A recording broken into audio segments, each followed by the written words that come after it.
আমি কখনোই ভাবিনি যে আমি একদিন মুসলিম হয়ে যাব। আজ আমি এখানে ইসলামিক ইউনিভার্সিটি অব মদিনার একজন ছাত্র। তো আমার কাহিনী শুরু হচ্ছে তখন থেকে যখন আমার বয়স ৫ বছর। আমরা কামরায় শুয়ে আছি, দুঃস্বপ্ন দেখছি, ঘুমাতে পারছি না। মৃত্যুর পরবর্তী জীবনে আমার কি হবে তাই মায়ের কাছে চলে গেলাম। কাঁদছি, আমি বড় হয়েছি সুইডেনে ধর্মনিরপেক্ষ পরিবারে। তারা নির্দিষ্ট কোনো কিছুতেই বিশ্বাস করত না। আমার মায়ের কাছে গিয়ে যে উত্তরটা আমি পেলাম, আমি যাদেরকে ভালোবাসি মৃত্যুর পর তাদের কি হবে?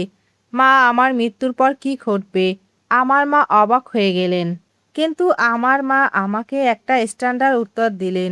মৃত্যুর পর সবকিছুই অন্ধকার হয়ে যাবে, কোনো কিছুই ঘটবে না। মৃত্যুর পর কোনো কিছুর আর অস্তিত্ব থাকে না। তাই তিনি আমাকে বললেন, ভালো কাজ করে যাওয়ার কথা ভাবো, এই জীবনে ভালো মানুষ হও। তুমি মারা যাওয়ার পর কি ঘটবে এ কথা ভেবো না।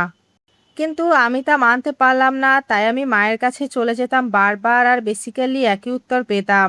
আর একটা সময় প্রশ্ন করা ছেড়েই দিলাম। আমার বয়স ১৫ বছর। একজন সর্বশক্তিমানের বিষয়ে তখন আমি কিছু জানতাম না। আমি জানতাম না আমার জীবনের উদ্দেশ্য। কোনো কিছুই আমি জানতাম না। আর একদিন বাড়ির বাইরে ভয়ানক অ্যাক্সিডেন্টে পড়ে গেলাম। আমার মাথার উপরে গোটা একটি ছাদ উড়ে এসে পড়ল। প্রায় দম বন্ধ, আর আমি জাস্ট চিৎকার করছিলাম। আমি চিৎকার করে কেঁদে যাচ্ছিলাম, বাঁচাও, আমাকে বাঁচাও। তবে কোনো গডের নাম আমি মুখে আনিনি। আমি বলতেও পারিনি, ও গড আমাকে বাঁচান। আসলে গডের বিষয়ে আমার কোনো ধারণা ছিল না। কারণ আমাদের দেশ সুইডেনে মানুষ কখনো কোনো গডের কথা বলে না। তাদের মধ্যেই নেই। তাই পাবলিক প্লেসে আমি শুধু চিৎকার করেই যাচ্ছিলাম। তো কিছু প্রতিবেশী তারা আজ, আমি জানি যে আল্লাহর রহমতে আমাকে উদ্ধার করলো। আমার বয়স যখন ১৮ বছর, হাই স্কুলের জীবন শেষ, আমার চিন্তাভাবনা শুরু হলো। এটা কোনোভাবেই সম্ভব না। এই জীবনের একটা উদ্দেশ্য থাকতে হবে। সুইডেনের এই লাইফস্টাইলে আমি কোনো উদ্দেশ্য দেখতে পাচ্ছিলাম না। এই অস্তিত্বের উদ্দেশ্য কোনো দেখতেই পাচ্ছিলাম না। সবাইকে দেখে মনে হচ্ছিল খুব ভালো আছে, আমি ভালো ছিলাম না। আমি জীবনে আরো কিছু চাইছিলাম, এমন কিছু চাইছিলাম যেটাকে আমি আঁকড়ে ধরতে পারবো। তাই সুইডিশরা যেটা করে থাকে আমি সেটাই করলাম। আসলে থাইল্যান্ডে চলে গেলাম। তো আমি আমার চাকরি ছাড়লাম আর থাইল্যান্ডে ৬ মাসের জন্য চলে এলাম। থাইল্যান্ডের অর্থ হলো আমি আমার বাড়ি থেকে আজ বহু দূরে, আর কোনো ধর্মগ্রন্থ নিয়ে পড়াশোনা করার মতো কোনো সময় আমার হাতে ছিল না। আর থাইল্যান্ডে গিয়ে আমি দেখলাম বেশিরভাগ মানুষ হলো বৌদ্ধ।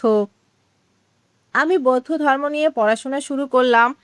কিন্তু যখন আমি এর গভীরে ডুব দিলাম, আমি দেখলাম এই ধর্ম আমার সাথে ঠিক যাচ্ছে না। এটাকে লজিক্যাল বলে মনে হচ্ছে না। বুঝে গেলাম যদি এই ধর্মকে সিরিয়াসলি গ্রহণ করি তাহলে আমাকে অন্যরকম হয়ে যেতে হবে। আমি কোনো তত্ত্ব পড়ে মোটেই বিশ্বাস করতে পারতাম না। তাই শেষ পর্যন্ত আমি আমার মূল্যবোধকে সম্মান করি। তারা সবাই দারুণ মানুষ, কিন্তু আমার কাছে অর্থপূর্ণ বলে মনে হয়নি। তাই আমি খোঁজ চালিয়েই গেলাম।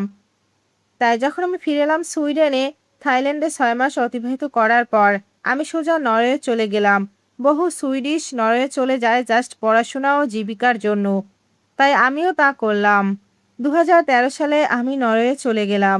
নরওয়ে অক্সফোর্ড একটা প্রতিবেশী দেশ। তাই বেসিক্যালি দুই দেশের ভাষা একই। স্বল্প ভিন্নতা রয়েছে। বলা যায় নিজের দেশেই রয়েছি, তবে একটা বড় শহরে। আমি নরওয়ের সেই দেশের রাজধানী অলসোতে চলে গেলাম। এখন সেই দেশে গিয়ে আমি ইহুদি ধর্ম, খ্রিস্টান ধর্ম নিয়ে পড়াশোনা শুরু করলাম।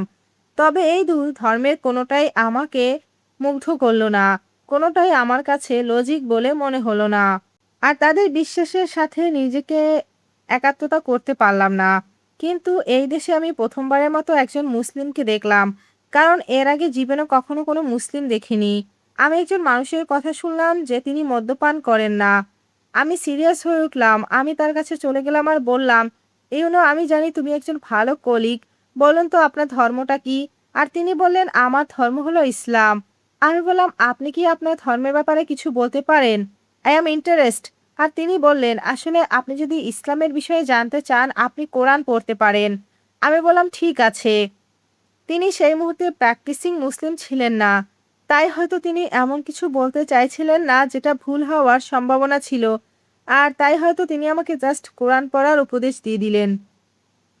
যদিও প্রথম যে বইটি আমি পড়লাম এটি ছিল একটি short biography of prophet Muhammad সাল্লাল্লাহু আলাইহি ওয়াসাল্লাম।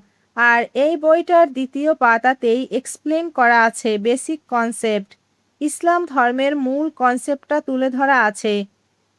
তৌহিদের কথা, একমাত্র মহান আল্লাহর উপাসনা আর অন্য কোনো কারোর উপাসনা নয়। একমাত্র তিনি ছাড়া আর কোনো কেউ উপাসনার যোগ্য নেই। একমাত্র আল্লাহই হলেন সমস্ত উপাসনা পাওয়ার যোগ্য, কারণ তিনি আমাদের সৃষ্টিকর্তা, পালনকর্তা, আর একমাত্র তিনিই হলেন আমাদের হেফাজতকারী। আমি এই বিলিফ সিস্টেমটা দেখে খুবই মুগ্ধ হয়ে গেলাম। একমাত্র আল্লাহর উপাসনা করার সিস্টেম, আর এটা আমার ফিতরতের সাথে মিলে গেল।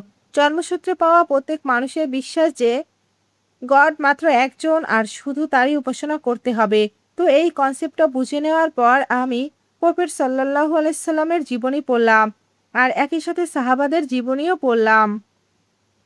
আমি মুগ্ধ হয়ে গেলাম।